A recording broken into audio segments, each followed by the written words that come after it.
परंतु मरियम रोती हुई कब्र के पास ही बाहर खड़ी रही। हाँ। और रोते रोते कब्र की ओर झुककर दो स्वर्गदूतों को उज्जवल कपड़े पहने हुए, एक को सिरहाने और दूसरे को पेताने बैठे देखा, जहां यीशु की लोथ पड़ी थी।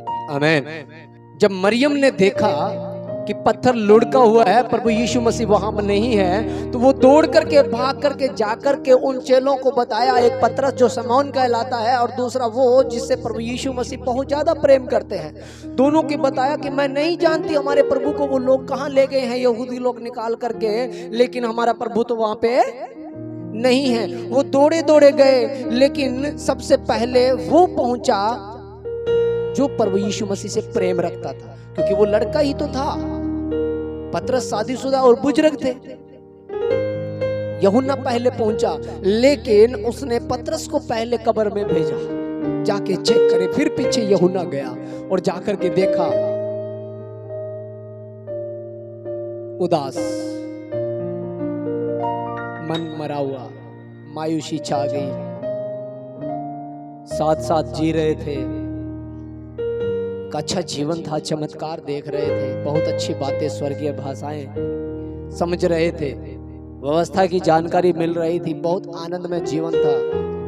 एक आस जगी थी कि हमारा गुरु हमें बहुत कुछ सिखाएगा, वो भी चला गया। ये कारण पता है क्यों होता है, मायूसी क्यों आती है? चाहे हम संगति में बैठे रहें, वचन सीखे, प्रार्थना करें, कुछ भी हो, जब तक पवित्र आत्मा का अभिषेक नहीं है, जब तक परमेश्वर का आत्मा भीतर नहीं है, थोड़ी सी कोई घटना आते ही मायूसी छा ही जाएगी। तक परमेश्वर का आत्मा हाथ में नहीं होगा, तब यही होगा जो पतरस और यूहन्ना के साथ हुआ। देखा नहीं है, कोई फायदा नहीं है खड़े होने का, और निकल गए। उनके साथ साथ कोई और भी तो वापस आया होगा ना, वही मरियम जिसने जाकर के बताया था, दौड़ी दौड़ी वापस भी आई। पतरस यूहन्ना ने देखा नहीं है, कुछ भी नहीं है यहाँ पे, चले गए, लेकिन वो रुक गई। उसके अंदर एक अभिलाषा थी, उसमें धीरज था, उसे पता था, वो विश्वास नहीं कर पा रही थी कि ऐसा कैसे हो सकता है। आंसू होंगे। इस मंजर को जब मैं बहुत गहराई से बैठ करके सोचता हूं ना, कितना समय रहा है कि स्त्री जो रिस्पॉन्सिबिलिटी जिनको सौंपी गई थी, जिसको माता सौंप दी गई, जिस पतरस से ये कहा गया तुझ पे कलीसिया बनाऊंगा, जो बड़ी बड़ी परमेश्वर ने जिम्मेवारियां सौंपी, मायूस हो गए, क्योंकि अब तक पवित्र आत्मा उन पे नहीं उतरा था, तो उनमें धीरज भी नहीं था। एक ने अपना धीरज दिखाया, खड़ी रही, इंतजार किया, और फिर वहां पे चमत्कार भी हुआ। ये दिखाता है हमारे धीरज को, ये दिखाता है जब समस्याएं आ जाए, जब हमसे कुछ छूट जाए, जब ये लगे कि अब कुछ नहीं होने वाला, तब धीरज काम करेगा। बाइबल ऐसा कहती है, तब धीरज को अपना काम करने दो। जब धीरज बढ़ता है, तब क्या होता है? आत्मा में बढ़ोतरी होती है, फल लगता है, विश्वास दृढ़ होता है। धीरज के उत्पन्न होने से विश्वास और अभिलाषा जब बढ़ जाती है, तो क्या होता है? पाप को जन्म देती है, और जब पाप आ जाता है तो मृत्यु आ जाती है। हवा में क्या आया था? एक ये स्त्री है जिसके अंदर धीरज है, जो इंतजार कर रही है कि मेरा प्रभु जो यहाँ था कुछ तो। एक स्त्री थी जिसमें अभिलाषा जागी, और वो देखती थी उस वृक्ष की ओर जिसको मना किया गया था। जिसकी अभिलाषा पैदा हुई, वहां पे पाप हुआ, और जिसने धीरज रखा उसको जीवन मिला। हालेलुया। वो मरियम खड़ी रह गई वहां पे, चले गए सब, दौड़ गए। हो सन्ना, खजूर की डालियां, गधे के आगे कपड़े डाल रहे थे, सब कुछ। हमारा एक गुरु आ गया, हमारा राजा आ गया, विजयी प्रवेश करवाया था। सप्ताह पहले की तो बात थी ना, वो सप्ताह के पहले की बात थी ना, विजयी प्रवेश किया था। सब खजूरी खजूरी, पाम संडे खजूरी खजूरी हो पड़ी थी, है ना। सबने पेड़ काट करके अपने घरों में बिखेर दिया था। मैंने ग्रुप में वीडियो डाली थी, शायद आपने देखी होगी। पास्टर लोग खजूर पे चल रहे हैं, गुरु बन रहे हैं, विजयी प्रवेश कर रहे हैं, और लोग खजूर की डालियां डाल रहे हैं। मैंने कहा कि परमेश्वर का धन्यवाद हो, इन अंडबरों से हमें तो निकाला है, इन अंधविश्वासियों से हमें तो दूर किया है। उसने आज हमें इन चक्रों में तो नहीं डाला हुआ है। ये पर्व नहीं है, हमें इन रीति रिवाजों से परमेश्वर ने अलग किया है, सारी व्यवस्था से अलग।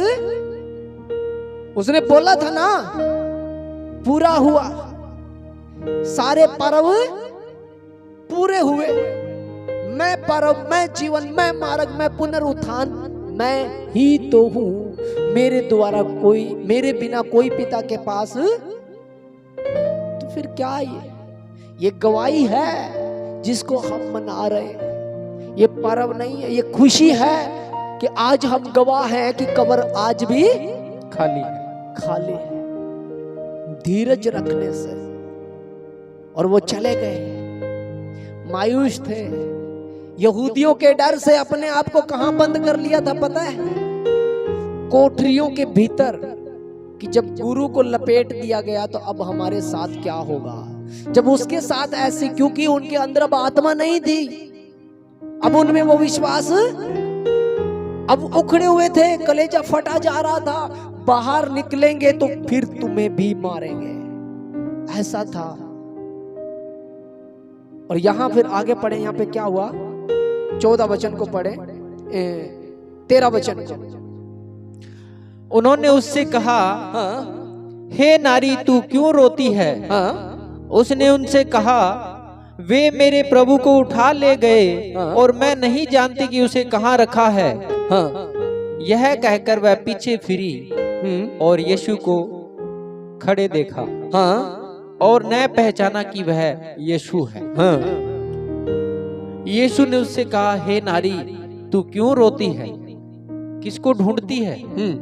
उसने माली समझकर उससे कहा, हे महाराज, यदि तूने उसे उठा लिया है तो मुझसे कह कि उसे कहाँ रखा है और मैं उसे ले जाऊंगी। हमें यीशु ने, जिस मरियम से वो प्रेम करता था, जिसने इत्र उंडेला था, जिसको जीवन दान दिया था, जिसके पाप क्षमा किया गया, जिसको दुनिया वेश्या कहती थी, जिसको तुच्छ और नीच समझा जाता था, वो मरियम जिसके भाई को प्रभु यीशु मसीह ने जिलाया था, लाजर को, उससे आज प्रभु यीशु मसीह पता है क्या कह रहा है? हे नारी। कारण क्या था? जब तक उसने यीशु को पहचाना नहीं था। प्रभु यीशु मसीह ने कहा था, मेरी भेड़ें मेरा शब्द सुनती है, मैं उन्हें उनका नाम लेकर के बुलाता हूं और वो दौड़ी चली आती है। तो यहां तो नाम नहीं बुलाया गया था। कैसे पहचानेगी वो? जब तक वो ना बुलाए, हमें अपने नाम से वो ना बुलाए, हम बैठे तो रह सकते हैं पर उसको पहचान कभी। वस्तुओं के लिए तो हम आ सकते हैं, ये वस्तुएं हमें मिल जाए, लेकिन उसे पहचान नहीं सकेंगे। लेकिन आगे क्या हुआ, पढ़े इस वचन को। यीशु ने उससे कहा, मरियम। क्या हुआ फिर? यीशु ने उसे कहा, मरियम। उसने पीछे फिरकर उससे इब्रानी में कहा, रबूनी। रबूनी, हे गुरु। इब्रानी भाषा में कहा, रबूनी, तू मेरा गुरु। वो यीशु जिसके साथ मैंने 3.5 साल जीवन बिताया है। जब नाम लिया तो पहचान भी लिया गया। जिसको वो नाम से बुलाता है वो जगत का नहीं रहेगा, वो मिल जाएगा उससे और वो जानेगा वो मेरा पिता है। हालेलुया। या क्या बोलती है वो? अर्थात हे गुरु, यीशु ने उससे कहा मुझे मत छू। जिस प्रभु यीशु मसीह को वो छूती थी, इत्र डालती थी, उसके पांव को अपने बालों से पोंछती थी, वो प्रभु यीशु मसीह अब उसे कह रहा है कि मुझे मत छू। क्यों? क्या हो गया था? क्या था उसके पास ऐसा? प्राचीन काल में जब याजक लोग प्रायश्चित का लहू हाथ में ले लिया करते थे, दूसरे के पापों को जब वो हाथ में ले लिया करते थे, जब तक वो मिलाप वाले तंबू में ना जाए उस याजक को कोई छू नहीं सकता, क्योंकि वो पवित्र स्थान में प्रायश्चित को लेकर के जा रहा है, पाप को लेकर के जा रहा है। अब प्रभु यीशु मसीह कह रहा है कि मुझे मत छू, क्योंकि अब तक मैं पिता के पास नहीं गया। जाकर के कहते मेरे भाइयों से, मैं तुम्हारे परमेश्वर और मेरे परमेश्वर के पास जाऊंगा और फिर मैं तुम्हें कहां मिलूंगा? गलील में मिलूंगा। क्या था उसके पास पता है? हमारा पाप जो उसने उठा रखा था, वो लहू जो पाप का था, वो जिलाया तो आत्मा से गया ना, क्योंकि उसमें आत्मा परमेश्वर का था, और जिलाया तो वो धार्मिकता से गया ना, क्योंकि उसमें कोई पाप नहीं था। पर जो मरा वो तो हमारा पाप था ना, वो तो नहीं मर सकता, उसे कोई मार नहीं सकता, वो कभी नहीं मर सकता। वो जिलाया गया धार्मिकता की वजह से, क्योंकि उस पे कोई पाप नहीं था, और वो मरा हमारे पापों की वजह से, क्योंकि उसने हमारे पापों को अपने ऊपर उठा लिया। और जैसे वो धार्मिकता में जिंदा हुआ तो हमारे पाप उसके ऊपर थे, और मरियम से कहा अब तक मुझे मत छू, क्योंकि एक बार मैं जाकर के ये भेंट चढ़ा आऊं, एक बार मैं उसमें प्रवेश कर जाऊं। और मरियम खुशी खुशी दौड़ी चली गई। पर वो यीशु मसीह वहां से नगर को गए, स्वर्ग में नहीं गए अब तक, नगर को गए, और जो दुबके बैठे थे कोठरियों में, अपने आप को बंद किए बैठे थे इस डर से कि अब हमारा क्या होगा, बगैर गेट खुले और अंदर प्रवेश कर गए और कहा शालोम। क्या बोला पता है? तुम्हें शांति मिले।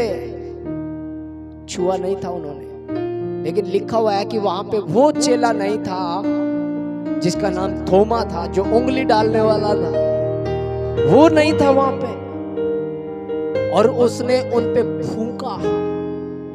क्या कहा? पवित्र आत्मा लो। उसी समय फूंका, क्योंकि वो जानता था ये मायूस है, इनके पास अभी तक पवित्र आत्मा नहीं। जब पेंटाकोस्ट के दिन उतरा था, वो तो पवित्र आत्मा का वरदान था, वो भर गए थे उससे, और वो अन्य अन्य प्रकार की भाषा बोलने लगे, नबूत करने लगे थे, भविष्यवाणियां करने लगे थे। लेकिन उस समय जो फूंका गया था वो विश्वास का आत्मा था, वो पवित्र आत्मा था कि लो पवित्र आत्मा, और उन्होंने उसे पहचान लिया। फिर 8 दिन के बाद जब थोमा उनसे मिला तो उन्होंने बताया कि वो जी उठा है। मैं क्यों मानूं? मैंने थोड़ी देखा है। मैं तो मानूंगा जब वो आए और मुझसे कहे कि ये देख मेरे हाथ और मैं उसमें उंगली डाल के बताऊं कि कील गई है कि नहीं गई, तब मानूं कि वो है। 8 दिन के बाद फिर आया, और आकर के उसी कमरे में और उसी तरीके से उस गेट को पार फिर कर दिया और कहा शालोम तुम्हें। और थोमा से कहा हे अविश्वासी, आजा देख, उंगली डाल करके। गुरु तब कहा धन्य है वे जिन्होंने बिना देखे, आप धन्य लोगों में हैं, बगैर देखे गवाही देते हैं कि वो आज जिंदा। हालेलुया। ऐसे यीशु की खोज में लग जाओ, धीरज रख लो। मरियम जिस यीशु को देख रही थी उस समय वो लोथ मांग रही थी, वो कह रही थी महाराज अगर तूने भी ले रखा है तो दे दे, मैं ले जाऊंगी। किसको? उस यीशु को जो अब चमत्कार नहीं करेगा, जो चंगाई नहीं देगा। वो यीशु जो अब मेरे घर में आशीष आएगी, आशीष बीजा लग जाएगा, फसलें पकेगी, ये वो यीशु नहीं है, वो लोथ है। प्रेम ही ऐसा है कि वो चाहे कुछ भी ना करे, पिता तो मेरा ही है। हालेलुया। प्रेम ही इतना है कि वो चाहे मेरे लिए कुछ भी ना करे, बस लिपटे रहे, है ना। तो समझो उसको, वो यीशु जो कुछ नहीं करने वाला था, वो लोथ जो कोई चमत्कार करने वाली नहीं थी, लेकिन प्रेम उससे था। अगर तूने लिया है तो दे दे। धीरज इतना था कि चेले दौड़ गए, खड़ी रही। प्यार ऐसा था, सबसे पहले उठ के जब अंधेरा था कब्र पे चली गई, नहीं डर लगा कि कोई पीर पकंबर खा जाएगा, वहां पे दौड़ के चली गई। वो प्यार था जो दुनिया में अब नहीं रहा। उसके पास अब तक आत्मा नहीं था पवित्र, लेकिन उसमें वो कोई विश्वास नहीं था, सब कुछ उजड़ गया था उनका, लेकिन प्रेम ऐसा था। वो पहुंच गई कब्र पे, तब उसने सबसे पहले देखा और वो गवाही बन गई, हमारा यीशु जिंदा है। उसने जाकर के गवाही दी कि 2 दूत मुझे दिखाई दिए और उसने हमसे कहा तू जिंदा को मरे हुओं में क्यों ढूंढती है, और कब्र आज भी खाली है। बाइबल में लिखा हुआ है खाली कब्र। दुनिया में जो भी कब्र में मुर्दे रखे जाते हैं वो बंद कर दिए जाते हैं, फिर कोई उसमें नहीं रखा जाता। अगर दुनिया में कोई कब्र खाली है तो वो एक है जिसमें प्रभु यीशु मसीह रखा गया था। वो गेट खुला है, उसमें हर कोई जा रहा है और आ रहा है। वो एक ऐसी कब्र है जो खाली है, और इस बात की गवाही है कि वो जिंदा है। हालेलुया। परमेश्वर आप सबको आशीष दे, बरकतें दे, और ये पुनरुत्थान दिवस एक प्रण ले और कहें प्रभु यीशु मसीह जिंदा है, डरना नहीं है, निडर आत्मा के साथ। तब परमेश्वर आप पे फूंकेगा और कहेगा लो पवित्र आत्मा, वही उसके राज्य के अधिकारी होंगे। बाकी दुनिया सन्ना सन्ना गा रही थी, हो सन्ना। दुनिया के हाथ में डालियां थी, गधे के आगे कपड़े बिछा रहे थे, लेकिन उस पे गुरु अलग था। जो कपड़े बिछाए और जिनके ऊपर पांव रखे गए थे ना, वो यीशु मसीह के नहीं थे। किसके थे पता है? गधे के थे। और आपके ऊपर भी गधा ही निकल जाएगा अगर आपने उसको नहीं पहचाना तो। अगर आप इस चक्कर में आ रहे हो, वस्तुओं के चक्कर में, कि ये सारी वस्तुएं मुझे ही मिलेगी, आओ हम उसके धर्म और राज्य की खोज करें। उसका धर्म क्रिश्चियन है, उसका राज्य सत्संग है। अगर इस चक्कर में फंसे रह गए ना तो वस्तुएं मिलेगी पर आशीषें नहीं मिलेगी। कपड़े फिर गधे के आगे बिछाए जाएंगे, पास्टरों के आगे बिछाए जाएंगे, खजूर की डालियां उनके आगे बिछाई जाएगी।